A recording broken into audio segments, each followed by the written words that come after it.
from the Penn Libraries.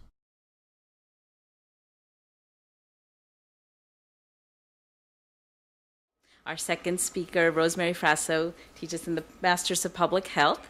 She is taught actually in the new collaborative classroom, which is in Van Pelt Library. If you've not had a chance to see the classroom, you might want to stop by this afternoon. We're going to be having 2 workshops in there on active learning and social media. She's also been using photo elicitation techniques, and one of my favorite memories was coming to visit her class when they put together a gorgeous poster exhibit that was featured in Van Pelt earlier this year. So I had the rare opportunity to chat with her students, and I'm looking forward to hearing more about her work. Well, to follow up on Dr. Babin's comment about not just abandoning what we know works well, there are opportunities to integrate technology with some standard approaches to teaching and just remembering things. Like right on my hand, I have written G17, which is where I needed to come this morning to talk about technology. So I wanted to tell you a little bit about the class I teach. I've been teaching research methods courses in the graduate level for some time now, and students hate them. They hate to have to come to research class. It's mandatory for graduate level courses in social work and in public health, and they were just struggling with the courses, and it was driving me crazy because I love research and I wanted them to love it too. So using technology and with the support of Anu and others in the library, I flipped the course around a little bit, and instead of just using exercises that sort of teach research methods, together in this class we do a research project. So we get IRB approval, we conduct research, we do analysis together, and we produce a product that students can be proud of and share. There's an upside to all of this. I mean, they have this joy in seeing a product and being out there to talk about their work.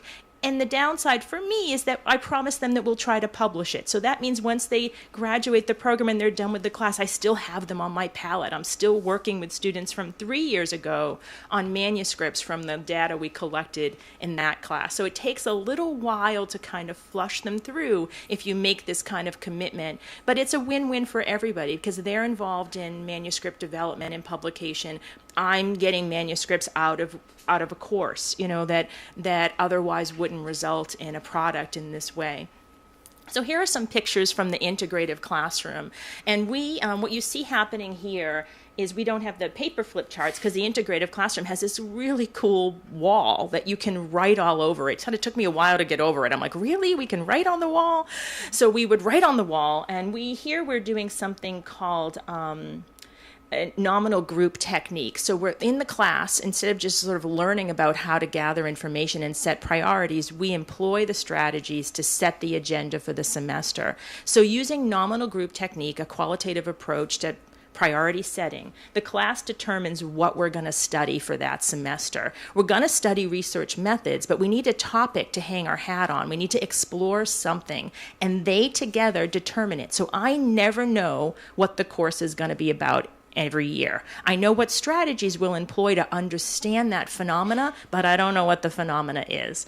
So that's always a bit of a surprise for me, and that keeps the class fresh and exciting, and I think that's been an upside as a provider of information and a sort of a facilitator of this experience for students, because I too am learning about something I didn't know about when I came in. So this is from last year. It was the first time I ran the class in the collaborative classroom, and I'm really excited to be back there again.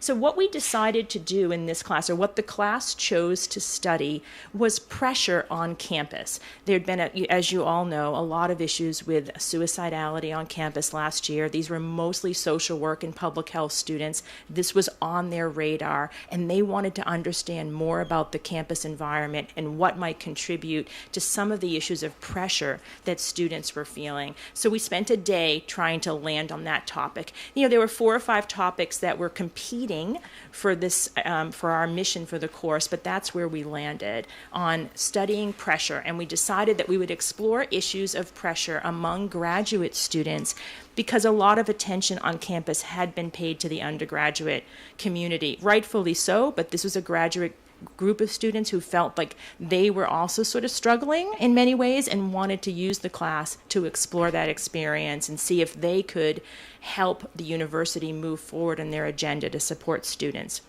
So the classroom setting, using the integrative classroom really allowed us to engage with the space and the technology together. So it was the space is very conducive to collaboration. If you haven't seen it, you should take a peek. It's 4 or 5 round tables, and students can work together in small groups, then they can break up into a big group. There's all kinds of LCD projectors that each student group can project their work on a wall and kind of look at it together, or we could all look at one of their projects or where they're headed in one particular moment in the class. So the space really, it's almost hard not to be collaborative in that room. And that's an important part of what makes the class work, I think, so well, is that the space is conducive to this kind of energy. Students have to be ready to take this ride with you because the syllabus is very flexible. It's in flux depending on what they decide to study. So I post a tentative syllabus, and every week it changes, and that's something that doesn't appeal to every student. So I warn them up front about it, and they can run for the hills if they like at the beginning. Most stay, but I want them to know that it is something that it's iterative, and we're going to be moving through this together as a group. So we allow the students to kind of figure out what it is they want to study together. Everybody has a skin in the game in terms of that topic. And we create this sort of instant feedback loop because we're using the methodology from the qualitative arena to sort of inform our next steps. But the other thing we do, and this is something I have to thank Anu for, is we've incorporated NVivo 10 into this course very, very deeply. So NVivo 10 is a qualitative systematic analysis support program. It doesn't actually do the analysis for you, but it helps you organize your qualitative analysis so you can query it and ask questions of it in a very systematic way. And that's built into the course. And now, because Anu has been so receptive to this, they're supporting this platform in the library. They're providing training to people across campus in how to use this technology. And then we're allowed to be able to work together as a team using this technology in the collaborative classroom.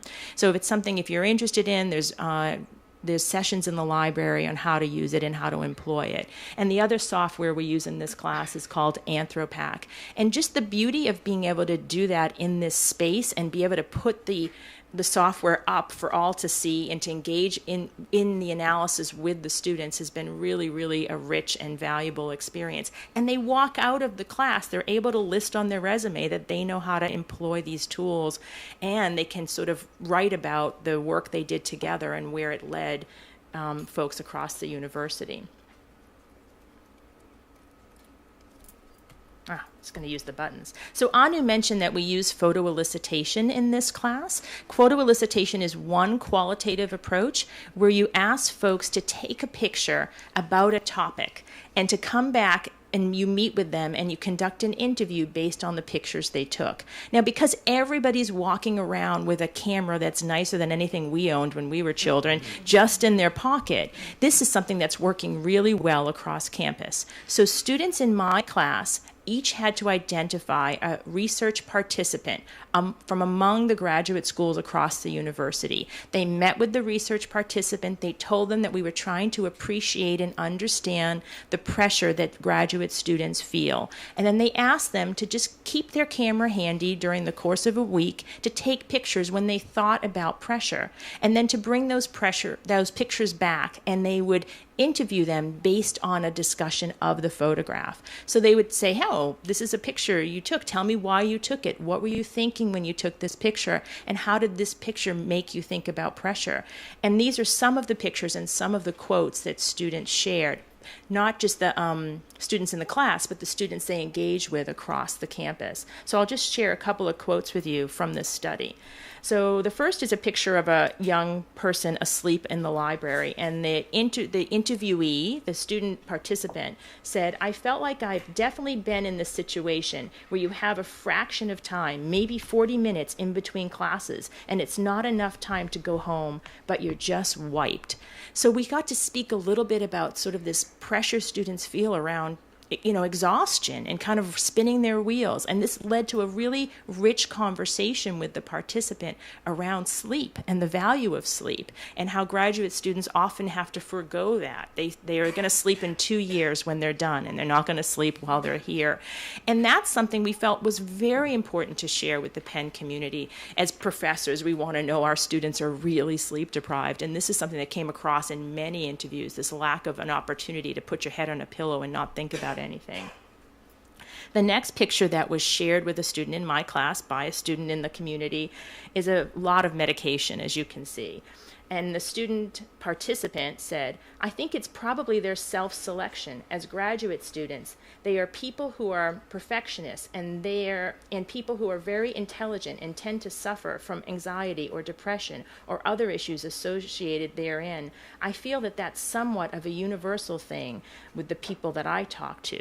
So this was someone telling us that they were struggling themselves with issues. They had lots of medication on hand. They had a sense that they were not alone. So we're doing something right, because they don't feel isolated by this fact, but it's something that they know about and they share. I'm getting kicked off. But so this is what our exhibit would look like, and there's other examples on the Canvas site. Thank you.